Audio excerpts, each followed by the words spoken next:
I think my boyfriend has been using me as a side piece for the last 2 years while he's been living with his ex the whole time. I mean, he told me he moved out of their shared space, but he gets all defensive and refuses to bring me over whenever I ask to see his new place. Tim, 29M, and I, 21F, have been together for 2 years. We are both foreigners living in Europe. Names have been changed. Tim is a very private person in general, and so maybe some of the strangeness stems from that.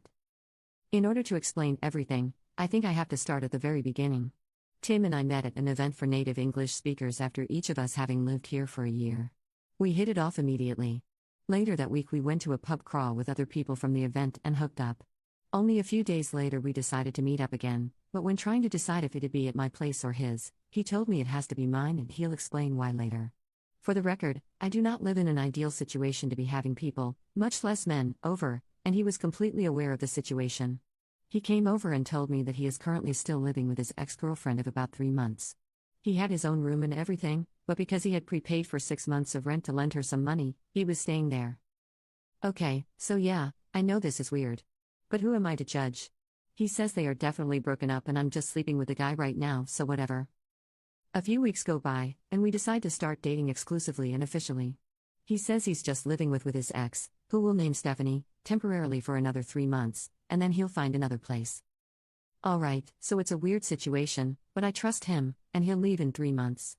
He complains about having to live with her and says it's uncomfortable.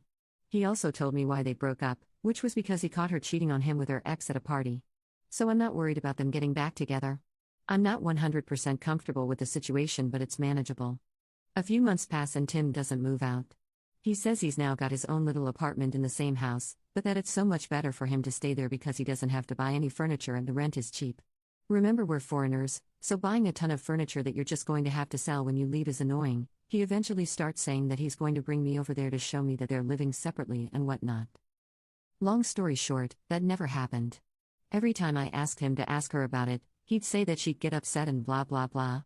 Apparently she was aware that he had a girlfriend, but didn't like it and wanted to get back together. After a year, he finally moved out.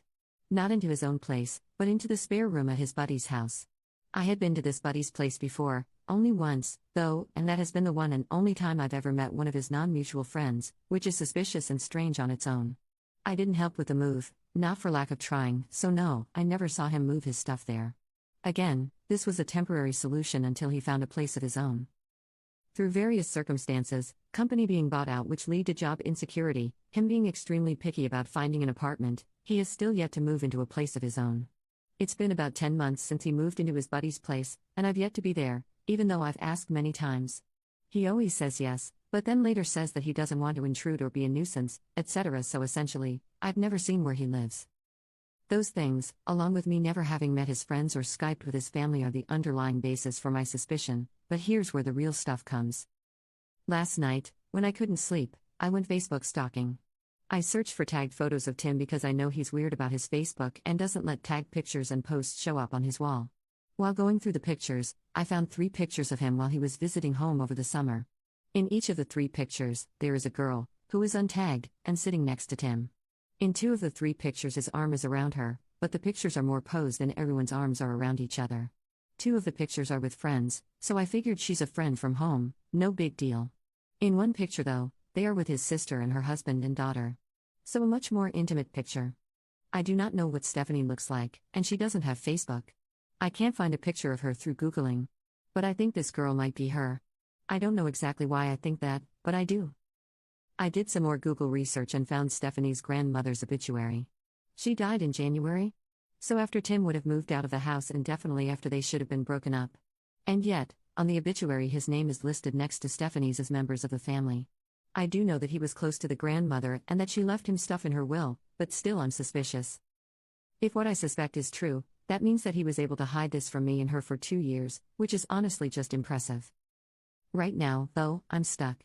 I don't want to bring up my relatively weak evidence with him until I can be sure, because he'll just have an excuse and I'll just accept it because I want to trust him and be with him. I don't know how to get any more proof that the girl in the pictures is Stephanie or how to know for sure one way or the other. So that's where I'd like advice. I'm not going to break up with him without knowing 100% because I honestly do love him, but I don't know how I can know 100%. Any advice or help is appreciated. Although please be constructive. Update 1, 6 weeks later. So, it's been a while. The story was developing and I didn't want to update without knowing anything for sure.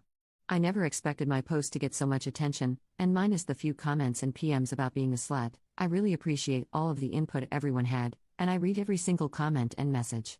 So first off, thanks to everyone. As many people suggested I do, I started with a conversation with Tim, where I made very clear how much the whole situation bothered me and why it was an issue for me. I tried to show him things from my perspective and tried to make him understand why I was so upset. He said he understood and apologized profusely. He cried and I cried. He said it was never his intention to hurt me and that he hadn't realized this had been such a large issue for me, and that he had been selfish about it.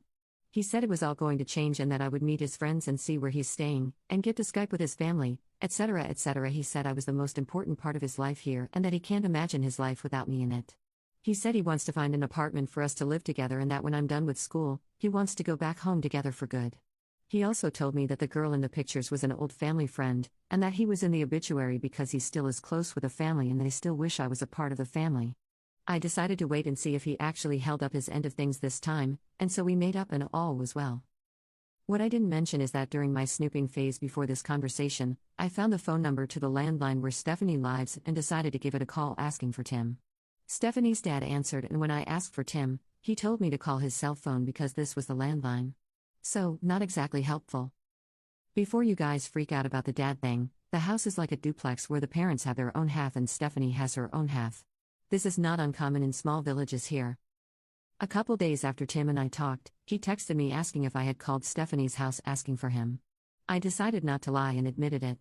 He said that she texted him saying that some girl with an accent had called the house asking for him and he immediately thought that it must have been me.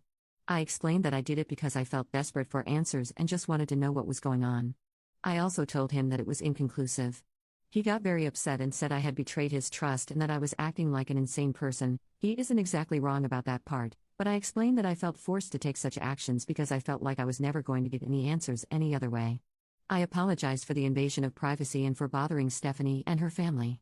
After a few days, he calmed down and forgave me, saying, however, that this may push back me meeting his friends because he told them what happened and they were pissed that I would treat him that way. I waited a few weeks to see if anything would change and unsurprisingly, it did not. So, this past weekend, he got very drunk one night and I was able to open his phone with his fingerprint while he was sleeping. I found texts from Stephanie from the day before talking about what they should make for dinner that night. He told me he was out of town for work that night. I found lots of hearts and I love yous and even him using the same pet names for her as he does for me. He told her he was going out of town this weekend for work and how much he'd miss her. I looked through the past few weeks of messages between them and saw that he had sent her quite a few of the same pictures that he had sent me. He had invited her to have a glass of wine with his buddy and her girlfriend. He picked her up from work multiple times, and there were lots of conversations about who was making dinner that night and what they should eat. I went back and looked for dates where I knew he had slept over with me and he had always told her he was crashing at a friend's place or out of town for work or something along those lines. I also found a group text message titled Family that included Tim, his sister, his mom, and Stephanie. I looked at pictures of Stephanie that she had sent him and was able to very obviously see that it was her in the pictures that I found on Facebook. So you guys were right. For the last 2 years, he's been living with her and seeing me on the side. All the while telling me how much he loves and admires me and how we're going to have a future together. I have been duped and taken advantage of. And I feel like a complete idiot because of it. I haven't talked to him yet, but when he comes over later in the week, I plan to tell him that I know everything. I also plan to tell him that he is a complete asshole. In my ideal conversation, he'd explain to me why he did this and what the fuck he was thinking during all this, but I am pretty sure those are just things that I'll never know or understand. Obviously, I will break up with him. I also plan on contacting Stephanie with a letter telling my side of the story. I will give her dates that I know he spent the night with me, so that she can cross-check them with dates that he did not come home. I also plan to include a USB stick with pictures of Tim and me from the last 2 years and screenshots of some of our conversations from the last couple months. I can't make her believe me, but I want to at least do my best for her. I feel like I owe it to her as a fellow human being to let her know what kind of man she's been with for the last 4 years. I'm open to absolutely any advice on my plan and on how to move forward from this. I won't lie, I feel so lost and so helpless right now. By breaking up with Tim, I'm losing a huge part of my life in this country, and I'm definitely going to be feeling this hole for a while. So any help is appreciated. Thank you guys so much for listening and sorry this is long AF. I got carried away. Update 2. Again, I'd like to start off this post with a thank you to everyone who responded with constructive and helpful advice. I read every comment, reply, and PM. So, I took your advice and did not try to have a conversation with Tim. I realized that since he was so successfully able to manipulate me for 2 years, having one last conversation with him was bound to end up with me doubting my findings and perhaps my sanity. I wrote Stephanie a 3-page letter, detailing the relationship that Tim and I have had over the past 2 years, making clear that it was serious and not just a fling. I mentioned dates and events that most people would not have known about, and I included the intricate lies and backstory that he had told me. I included a list of dates from the last 2 months that he spent the night with me and encouraged her to cross-check them with nights that he wasn't at home. I printed out a few photos of us as a quick visible proof, and I included the rest of the photos on a USB stick in the letter. The stick also contained screenshots of any particularly incriminating conversations that we've had over the last few months. I scanned postcards that he had sent me from various vacations and included those as well. For safe measure, I also included a copy of the letter, in case the hard copy went somehow mysteriously missing. I gave her my email address and phone number and asked her to contact me if she wanted to. On Wednesday night, I had someone drive me to where she lives. If Tim was there, I would just have confirmations that he actually lives there and we'd leave. If he wasn't there, I'd ring the doorbell and hand her the letter personally. We drove the 45 kilometers and Tim was sitting there in the living room on his laptop. It was obvious he lived there. She was nowhere to be seen. His and her names were on the mailbox. I called to see if he'd pick up and he ignored the call. We headed back home. On Thursday morning, I mailed the letter. I ensured that it was registered post. In order to receive the letter, she'd have to show her ID and sign for it. On Friday, the letter arrived. She was not home, so she received a notification to go pick the letter up at the post office. On Saturday morning, she picked it up and I got an email of the receipt with her signature on it. Throughout all of this, I conversed normally with Tim and made excuses as to why he couldn't come over during the week, so as to not tip him off to anything. He stopped talking to me about 20 minutes after she picked up the letter Saturday morning, and I have not heard from him since. He has, however, defriended me and my family on Facebook. I have not heard from Stephanie either. So, now it's really over. I hope with my whole heart that he was not able to lie and manipulate his way out of the situation with her, but I will probably never know. I do not expect to hear from him again. I feel very lonely, taken advantage of, and beaten down. I'm going to do my best to try to come out of this situation without trust issues and without being cynical and jaded. I'm seeking therapy to make sure I don't slip into depression. For now, I need to find ways to distract myself and fill up any free time. Thanks again for all your help, r/relationships. This really sucks, but I'll get through it and hopefully be a stronger person for it.